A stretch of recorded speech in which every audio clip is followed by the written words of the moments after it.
አንድን የሰውነትህ አካል በስንት ትሰምነዋለህ?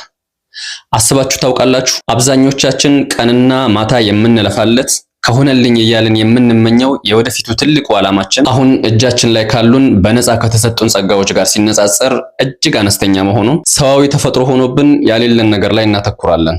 ያለንን ነገር የመርሳት አባዜ ያለብን እንዲያው በእጅ ያለው ወርቅ ሆኖብን እንጂ እስልምናችን፣ ጤናችን፣ ቤተሰባችን፣ የራሳችን እንዲሁም የአካባቢያችን ሰላም እነዚህ ሁሉ ተራ ነገሮች አይደሉም። የአላህ መልእክተኛ ሰለላሁ ዐለይሂ ወሰለም እንደዚህ ይሉናል፣ ከእናንተ መካከል በአካሉ ጤነኛ ሆኖ በቤተሰቡ ሰላም አግኝቶ የዕለቱ ቀለብ ያለው ሰው ዱንያ በሙሉ እንደተሰጠችው ነው ይሉናል። ትልቁ ስኬት ወደፊት የምንደርስበት ቦታ ሳይሆን አሁን ያለንን ጸጋ እያየን ማመስገን መቻላችን ነው። ባለን ስናመሰግን ደግሞ አላህ የወደፊት ዓላማችንንም ጭምር ያሳካልናል።